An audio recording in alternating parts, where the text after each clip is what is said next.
the next session.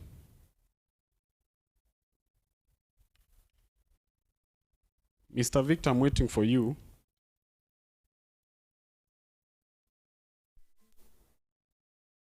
We have our seats as we await for Mr. Victor.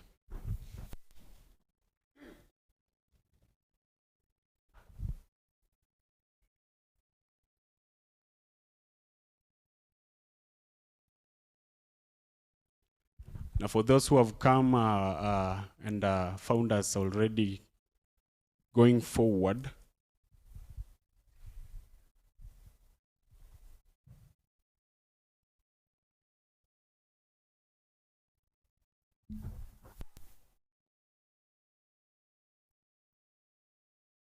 at least if you found us already kicked off, I'd wish that you greet someone next to you if you've come when already kicked off. Take this moment and greet someone. Be intentional, be intentional. I was once listening to Alubengo and he was saying that nowadays we are so hypocrite. We are hypocrites. And when we are told to do something, we don't do it. You're being told, compliment your neighbor, but you do it, you look beautiful. This is the person you're telling you look beautiful, but you're facing this way. Huh? Be intentional. Tell them, sir, you look handsome, you look nice, you look sharp. Be intentional. From that moment, let there be. It's not just an interaction, but let there be a bond being created from the conversation you people are taking. Sawa sawa. Let's always learn to be intentional. And now, ladies and gentlemen, I would like to take this opportunity to welcome the second speaker.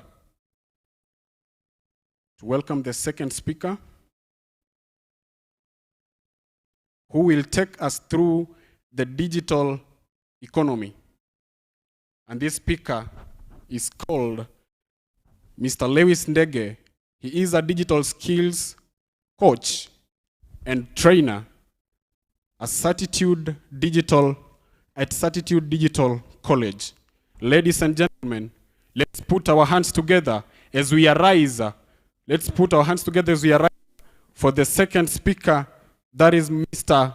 Ndege. Put our hands together, ladies and gentlemen, as I welcome this gentleman. Thank you, sir. Welcome. Wewe nipigie makofi vizuri bwana. Good morning. How are you? You guys look beautiful and handsome. Kaeni chini. Wow. Allow me to ride on the already established protocol. My name is Ndege. I come from a very small village in the plain lands of Mwea. That is Kirinyaga County. Of course, I'm an African. I want to say that very boldly because our generation has been established and identified. A very big group of people that are not willing and ready to be affiliated with who they are. But today, allow me to echo the words of one of our sons in Kenya, the Honorable MP Kiharo constituency, Bwana Ndende Nyoro, that I am African and Africa is my business. Good morning. Mimi ni mwalimu naongeleshanga watu wanaongea a very good morning. Oh, thank you so much.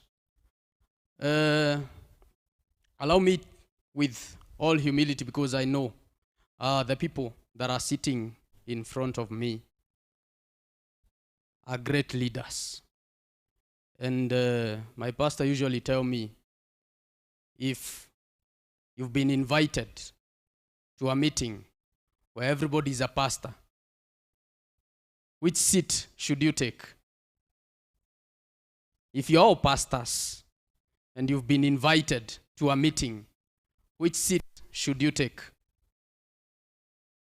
Yes, protocol dictates that if you're a man of God, we should of course give you the front.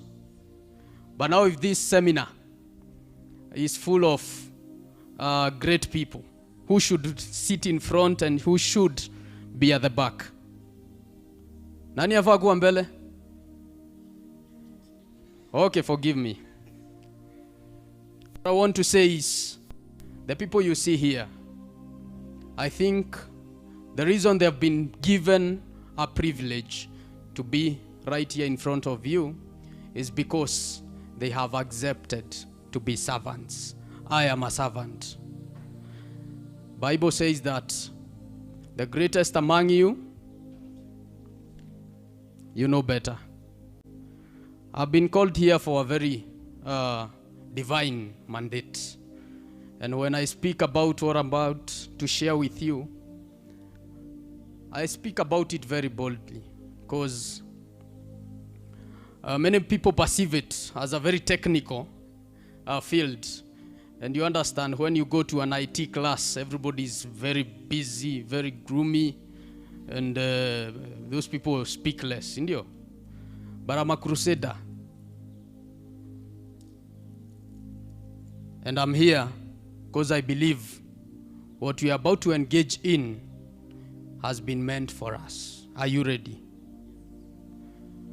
I work with an institution called Certitude Digital College. It is just in your neighborhood around Mangu High School. That is one of the many areas that God has allowed me to work as I serve the young people. And what we do there is simple. We usually say that our work is to empower young people. And when I say so, those are not just words. Amidst you is a big group of people among the many that we do mentor. I would want to honor them. I call them my bosses because they give me a chance to serve them. So with all humility, I want them to stand up and just wave to the congregation. My mentees from Certitude Digital College, simameni, wapigieni makofi. Yeah, that is a section of the people we work with. Karibu, sit down. That is a group of people that we work with as we look forward to transform Africa. Are we ready once again? The conversation that I've been invited here by Sir Victor and the team, and allow me before I even proceed to appreciate the good job you people are doing. I usually say any person who offers or who offer themselves into the place of community development, into the place of service, those people directly partner with God. What you are doing is noble and very divine. And in such a season, very strategic. Sir Nigel, who has prepared the way for us, thank you so much for working with God as well. I see many of my friends here, but allow me to recognize Bwana Stanley Museti. He's a guy I love. We co-work with him in several other spaces, especially in the media space. We work with him on a television called Faith Today Television. Munaitazamanga? Akiwa Healthy You program. I know he'll be sharing much of the same. I also co-work with him there on a program called Kingdom Business Network, because we believe it is our time. The conversation, kingdom businesses have been left behind for so long because we think business is carnal. But allow me to assure you that the biggest and the ever-fast businessman was God himself. So you know that. Now over to the discussion of the day, the digital economy. Let me take you back. In the year 2016, who was the president? 2016 annual go preso. Eh? 2016, who was the president? Uhuru Muigai Kenyatta. Who was the ICT cabinet secretary? Yes? ICT CS alikuwa nani? Mnakumbuka? People are going to pay a lot because I'm about to remind you. Alikuwa anaitwa Joe Mucheru. Okay? And that time, we brought on board a very serious document in our nation called the Digital Economy Blueprint. Okay? The Digital Economy Blueprint. We are, of course, it has its roots paved from the Vision 2030 blueprint as well, that was brought on board by nani alituletea Vision 2030? How many years zimebaki tufike 2030? And how far are we? I believe I'm talking to leaders. How far are we with the implementation of the Vision 2030 blueprint? Okay, you know better. Today I'll not talk about everything that was entailed in that document. Allow me to stick to that line, the digital economy. So from the Vision 2030 blueprint, we got ourselves the digital economy blueprint, and that's my business here today. The digital economy blueprint was established on 5 pillars. The digital economy blueprint was established on 5 pillars. The first pillar is what gave birth to the likes of e-citizen, BRS, you know BRS platform, business people. You know where you register businesses, on the BRS platform. And such like innovations. That pillar is called the digital government. That first pillar is called the digital government. The second pillar, which most of us, especially in our generation, delve a lot, and we love conversations around there, is called the digital business. The digital business. The digital business. That is what has been on the airwaves recently, where motorists are now panicking because we will no longer be dealing with karaos. I apologize if there is one here. But tumewekewa ma CCTV. Zinaitwa CCTV ama zinaitwa nini? Monitoring systems. Are they monitoring systems or have they even surveillance systems? What do you think? Ni za kucheck speed ama ni surveillance? You know you are Gen Zs, most of you. Okay. Let me stick to my business. Si mumeona tumewekewa hizo live. Ukipitisha speed kama saa hii nipite hapa Thika nikiendanga zangu speed ya 120. Hakuna polisi atanisimamisha, napata tu ka message wapi? Kwa simu.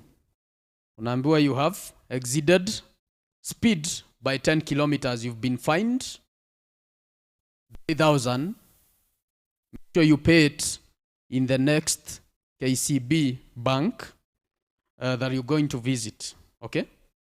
That is how things are working now. I know you know that because so you've been driving around. So you know that hapo ndio unasemanga very big yes. Okay? Yeah, as you drive, make sure now you are very careful because sahi atumonitariwi na karao sahi kuna macho. Wewe ukisha exceed unapata fine yako hapo immediately on your phone. So that is digital infrastructure. Digital infrastructure. Another one that you can easily relate to. Ukipita hapa mahali kunaitwa toll. Ukienda Ruiru, kuna nini hapa? Hapo toll. Kuna weighbridge, si ndio? Na unlike kitambo hii sasa inaitwa virtual weighbridge, okay? Yeah, so that's also another digital infrastructure. The fourth one is one that is usually mostly promoted in schools, especially your school is a technology-based institution. We call it digital innovation. Digital innovation hyphen, or rather digital innovation driven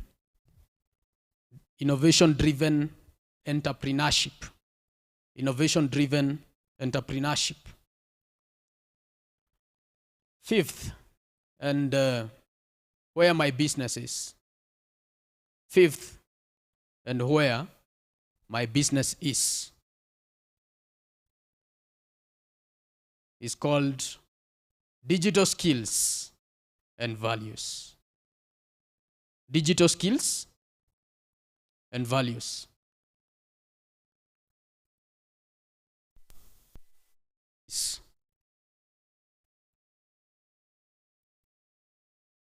By the fact that we have a blueprint. What does that mean to you?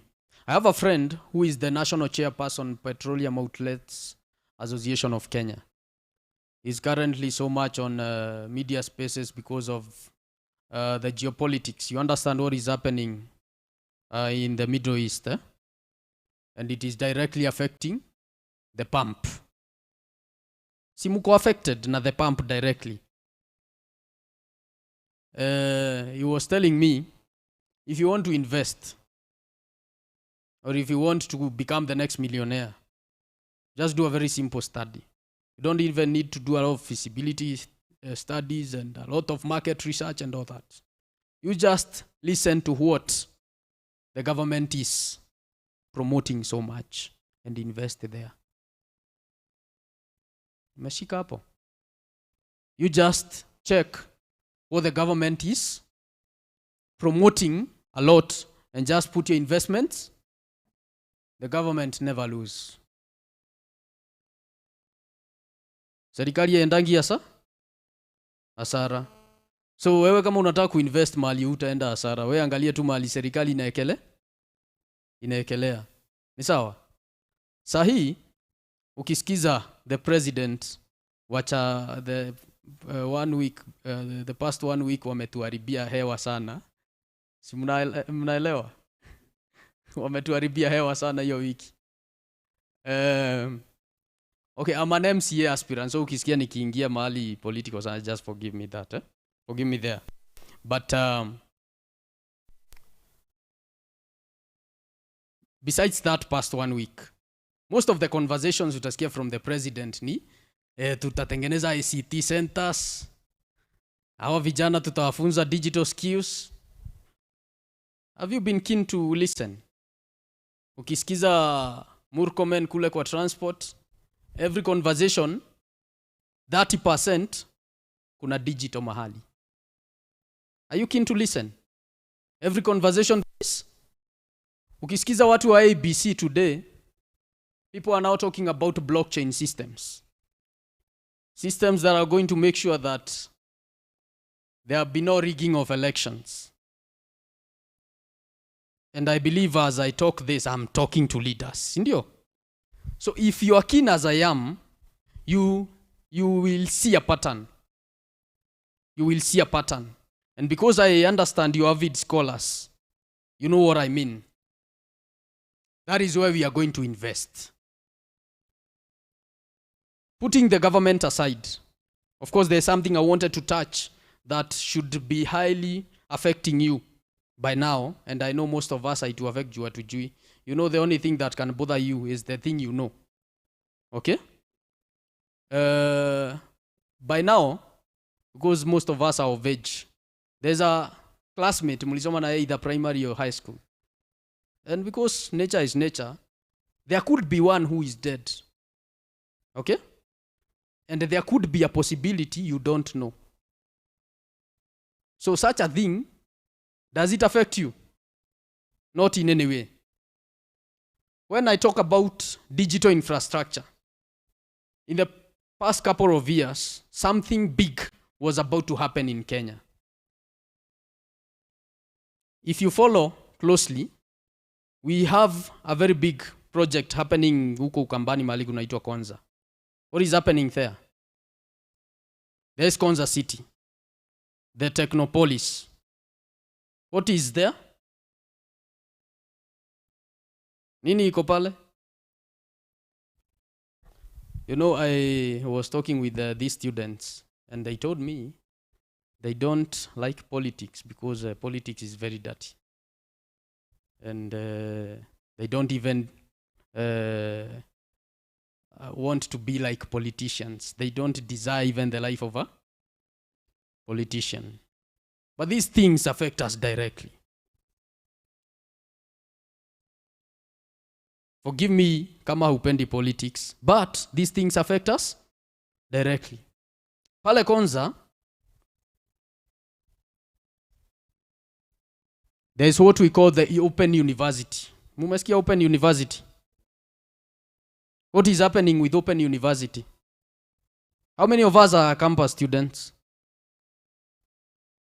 So a big number of you are campus students. What is happening with open university? Let me give you just a very short story. 10 years ago, I joined campus, Masai Mara University. And I'm never shy to tell people that mimi nilikatalia shule second year. Okay? Nikatalia shule second year because I had made a very big and wrong mistake, especially with the course I was doing and so many other things there. I used to pursue pure mathematics and statistics. But then, something big happened. I started working online. And my common senses, zikaniambia, even if they say it is not common to all, I think it was common to me that time. What I used to make and the living I used to have that time, compared to what I was thinking I would be, those two things never added up. And I decided, I think business is in my DNA. Let me focus na biashara. The rest is history. Hiyo Certitude Digital College ni yangu. So huwezi doubt ati mimi I'm learned, okay? I'm currently now pursuing my second degree in Mount Kenya University, ya Public Administration and Governance. Niko second year tena. Ni sawa? Niko second year tena. But sijawahi ingia class. Hata ile kusoma nasomanga. Simuliona kuna best yetu ana hostingi show kubwa, sitataja jina yake. Anakuanga na bouncer mkubwa hivi. Hata ya graduate juzi. Ile masomo unasoma hapa JKUAT na yenye mimi nasoma bro, na degree ni ile tu, ni very different. Ni tofauti sana. Sisi tunaonanga mwalimu siku ya graduation. Exams ni pale online. And ni ile wakati niko available kufanya ndio tunaenda kusoma. But the degree is the one and the same. So, as we are talking about disruptions here, you must understand every other area is affected.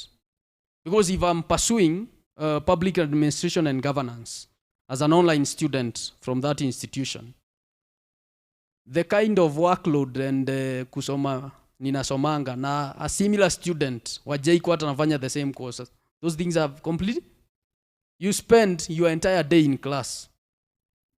I spend my entire day working, and at the end of the day, degree ni ile mo. What does that tell you? Tafakari. Nilikuwa pale Open University of Kenya. Have you been bothered to know what is happening there? Because big things are happening in our nation, and we are least concerned. And we are now the same people who are very vocal. Tunataka mabadiliko and such like things. I'll give you that as an assignment, because Open University was not my main concern. My main concern was another development, still pale Konza Metropolis. A few years ago, the biggest data center we were promised was supposed to be established in Kenya. Do you know what a data center means? Kuna watu wa IT hapa? Okay. Hosting a data center ni kama kukua na kisima hii ya mafuta. It's a big business. That meant employment to almost 70% of our youth population.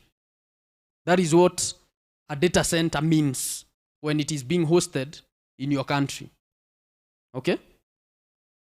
The other day, last year, the president was in Dubai meeting people living in diaspora. And the thing sikupenda sana alisema, unajua tulienda pale US, ilikuwa inaitwa G what? Don't remember the exact name, but it was a partnership between the US and many other institutions. Tukaambiwa hii data center tunaweza ifanyia Kenya. Little did we know that ile power inahitajika kusustain a data center is almost 80% of what we produce as power in our nation. After construction is done, the infrastructure is already there. You can go and confirm. We are talking about the digital economy. And I've told you what that meant. We have many other data centers in other parts of the world. And even if that was a challenge, one, you can't tell us, you realized after the contracts are signed and everything, okay? People are joking with your lives. Now let me go to my business because my time is also very limited. I hope mnakasirika venye nimekuwa nimekasirika, si ndio? Ninawapashia tu hiyo makasiriko ili tukue we.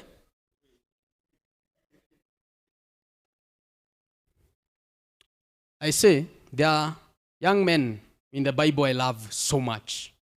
They are called sons of Issachar. Nani anajua sons of Issachar wanatajangwa kwa Bible juu ya nini? Issachar. Unajua kuna Wakikuyu wanadhani ninamaanisha Isaac. Ninasema Issachar, sons of Issachar. Wanajulikana kwa kufanya nini? Yes? They understood times and seasons. Now, brothers and sisters, listen to me and listen to me very carefully. The digital economy to us as a generation is a system of advantage.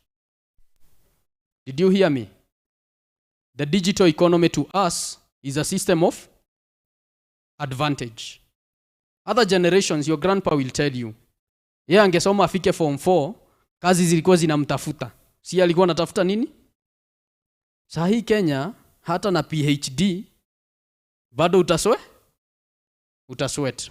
Because then, basic education was a system of advantage. Okay? During the Industrial Revolution, those people who took advantage of that revolution had that time as a system of advantage. Those are the people who invested heavily in industrialization and such like things. Okay? For us, we have the digital economy. I usually teach AI most of the time, and I was telling my students the history of the evolution of AI. And it is until 2016 that we have had the very first big boom within the AI revolution. And those spaces are creating so many opportunities for us as young people. Ukienda kwenu, najua kwenu hata kama sijui ni wapi, ni kama kwetu. Ile shamba yenye mzae nayo, nikasema hapo ndio nataka nigawili nifanye ukulima. Me and you know what that means. Si ndio? Lakini people today are opening even social media platforms for their kids. Like myself, nalipangwa na Facebook. Any content, anytime stano una like nini yangu, hapo umeniachia kichele mbaya sana. I'm paid. Hiyo account, even when I'll be very old na niondoke, kila mtu lazima aondoke. Sisi ni wasafiri. Ikifika wakati yangu ya kuondokea, that page I'm double sure watoto wangu wataendelea kupata nini? Kichele pale, si ndio? Sisi tuko na hiyo advantage ya kuleverage on the digital economy now. Talk of artificial intelligence. Talk of digital marketing. Talk of web design. Talk of vibe coding. Wangapi wako na website sahi? Si sahi unajua you don't need to know programming languages so that you can be a designer. See, we have vibe coding. See, things are easy. Sir, I know you need to have a landing page for your own stuff. If you don't have a budget for the same, you don't need a designer. That is not to say that designers are no longer important. Okay? We usually say what a designer can do with AI skills is very different from what you, who is not a designer, can do with AI. AI never came to replace anyone in their jobs. It came to complement people in their jobs. So as an accountant, if you're an accountant who is AI literate, that's a system of advantage to you. And to you. And to you. In your area of profession, you've decided, for me, hakuna accountant munoma kuniliko. Today we no longer do reconciliations. Auditors hawana hiyo kazi. Because if you have your data, your company, ukiongea Kiswahili na Kizungu, your company, your company, ukichukua hiyo data, uiweke kwa AI, ama hizi zinaitwa cloud, uambie, I want to reconcile my books of accounts. These are the books. What will happen? Yes? It will do it for you, sindio? So what will happen to the person who has been doing the reconciliation? But remember, there's what is called interpretation of data, where a professional must be there. That's why we are saying that AI cannot replace a profession.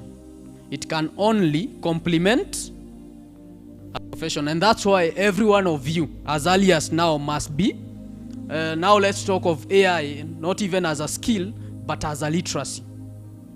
Every one of you must be AI literate.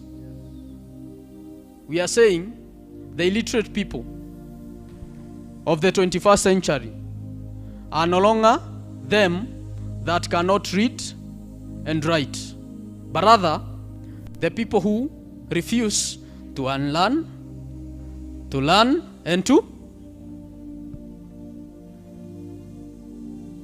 The world is moving at a very fast pace. And within the digital economy, there are so many things that we can talk about. If I was limited to e-commerce, I would have spent my 40 minutes telling you how you can leverage on e-commerce. Telling you how today you are complaining there is no job and you need zero capital. That you can just go to Kamukonji, Isili and the other places and take photos of the products that you want to sell and open a Jumia, a Kilimall account and start listing your products for as long as you know as a willing seller. And now you work to get a willing buyer. You are in business. You understand? So if to talk about e-commerce, that one we can go deeper. But now, fortunately, welcome sir. Fortunately, I was given an opportunity to talk broadly about the digital economy. And that's why I'm selling this idea to you. That in its totality, there is abundance of opportunities. They said that the internet has made the world a global village. I don't know whether we take that with the seriousness it deserves. And some of these things, allow me to go back to the Bible a little bit. Of course, Moses was the first digital champion. You know that? The guy had a tablet. That was my Bible for me. Now we can go back. But Bible says, tell the righteous that I will fulfill the desires of your heart. Tell the righteous that I will fulfill the desires of your heart. Thank you. Tell the righteous that I will fulfill the desires of your heart. And that verse is twofold. I know most of us, we like it from our own version. And our version is, Stano here wants to have a G20 by next year. Those are the desires. He wants a very beautiful wedding that I'll be standing at you know what is to stand in a wedding? I will of course be standing in his. Nitasimamia harusi ya Stano. Of course, he's looking forward to that very beautiful wedding with white horses and dome, tents and everything good. Sindio? Na chop and Ndege mwenyewe will be there. Okay? Ndege mwenyewe must be there. But, of course, sasa hata nimechange. Sita stand, I will fly. Those are the desires he has, okay? But there is another dimension that is now more beautiful. And that is now coming to change how we even perceive these disruptions, including the digital economy. And that is, God is now interested in you, Stan. And now, instead of you just having your carnal and contemporary desires, he now puts the desires in you. And now when he's coming to fulfill what he already invested in you. When I got that particular revelation, my prayer changed. Because most of the time, we toil and we work extremely hard. So that, and we tell in the place of prayer, asking God to answer this, answer that, answer.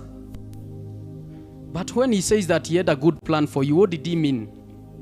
Have you taken time to understand what that plan was? Because if he had a plan for you, and a purpose, and a future for you to be prosperous, not to harm you, then that is to mean even what you desire must be propagated from the blueprint. Now let's come back to our blueprint. The digital economy blueprint. That is to mean if there are people who sat down, actually that we usually have two levels of the digital economy blueprint. One is African digital economy blueprint under the UN. The meeting was convened in Rwanda, kule Kigali, kwa president anaitwa nani? Yes? Ati Ruben. Nyinyi watu mko na mchezo.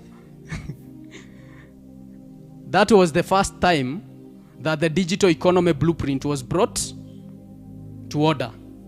And then from then, every nation had responsibility of now trickling it down to their own. And how good for us, we already had another blueprint, the Vision 20. So it was very easy for us because the Mzee was very wise. He had seen a future that is rapidly growing, whose growth will be championed by the youth of that nation. Okay? And now we were able to bring together that particular blueprint that was inaugurated in Kigali and merging it together with what Mzee had seen from the Vision 2030. I would challenge you, and I don't know whether we have a platform.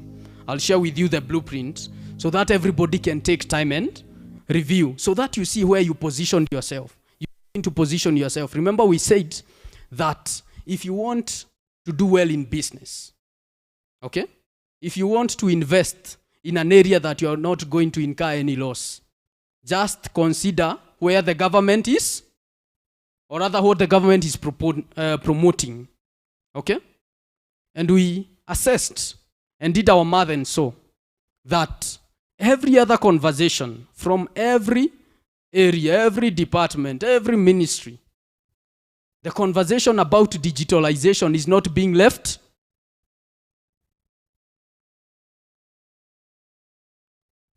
I'll give you like a dimension you can, because my time is up.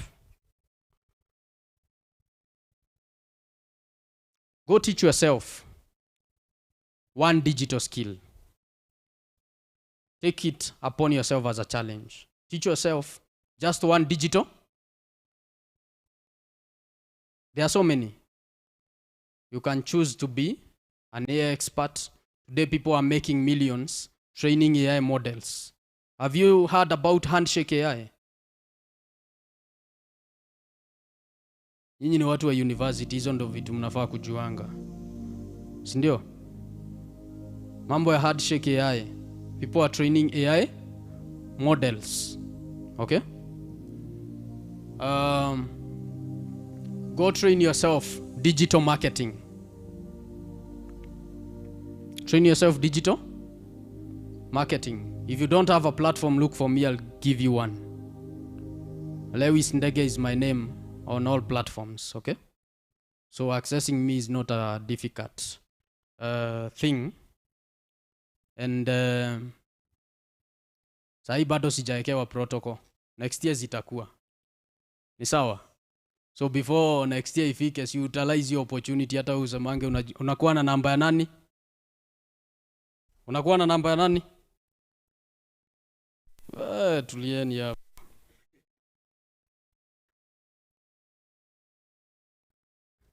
Take it upon yourself to train yourself one digital skill. The first time I went to Dubai 2 years ago, not so long ago, I went there courtesy of a digital skill that the beautiful lady munaona hapa akinichukua video, mnamuona? That is my wife. Mpigieni makofi bwana, ama nisimamie hapo. I was very photophobic and mambo ya camera sikuwa napenda.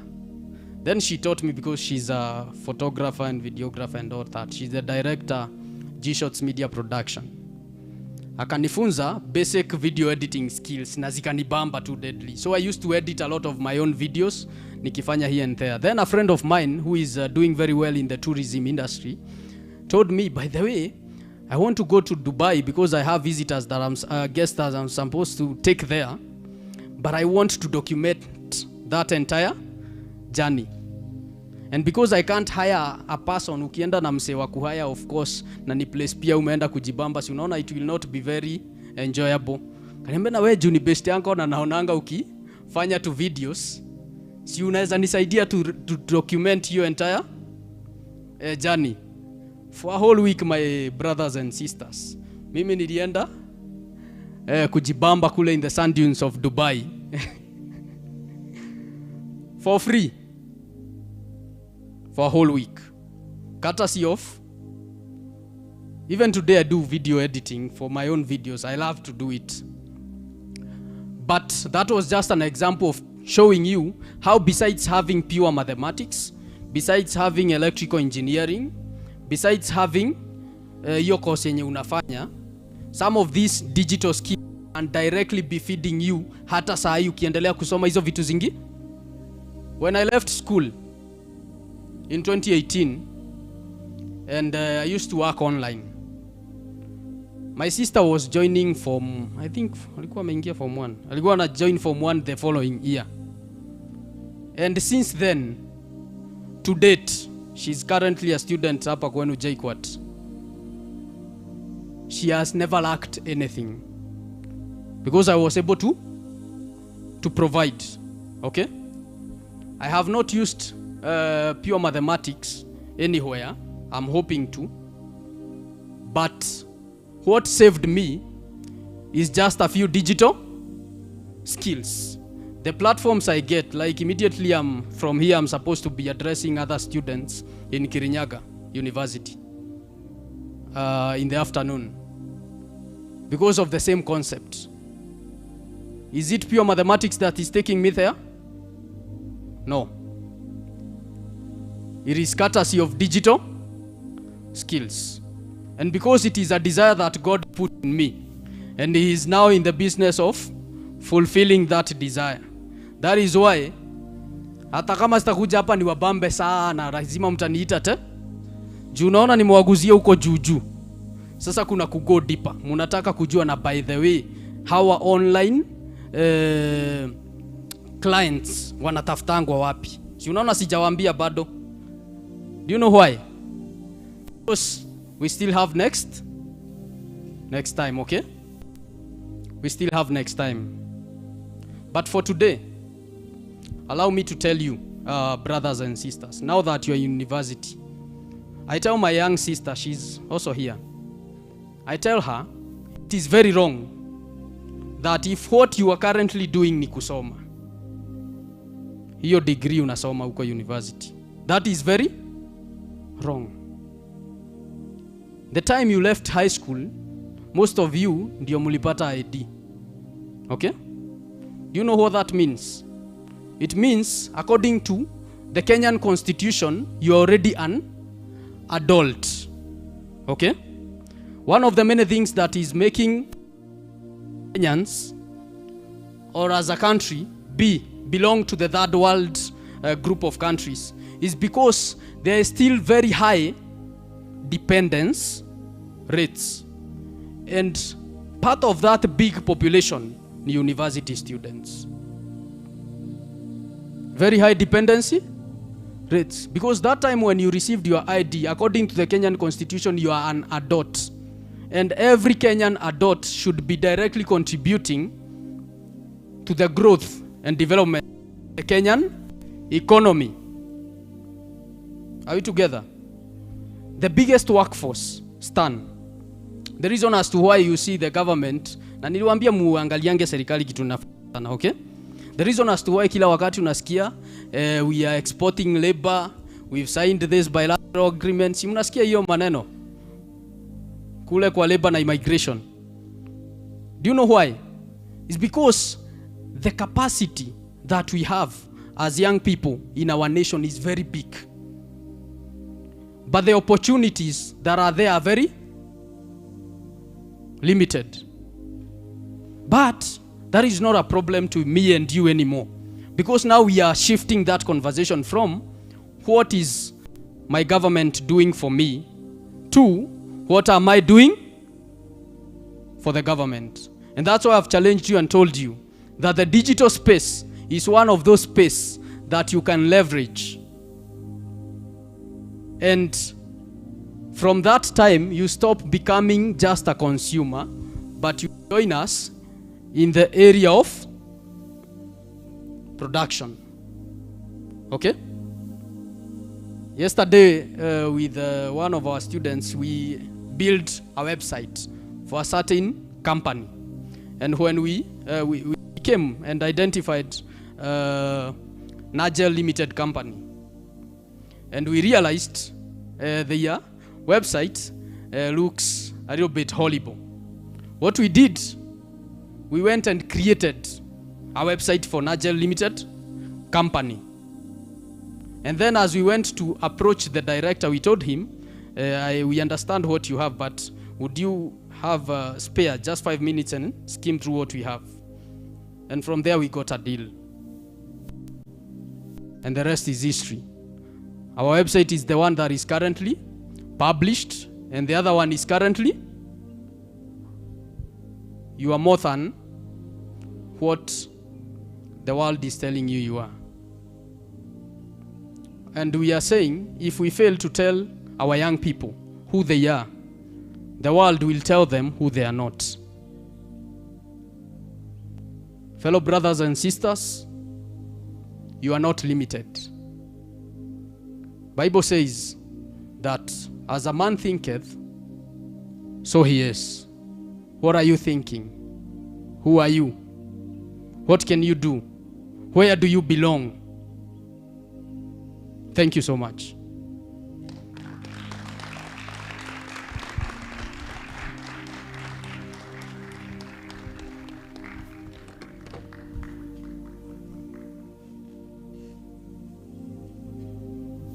Thank you for that session, Mr. Lewis.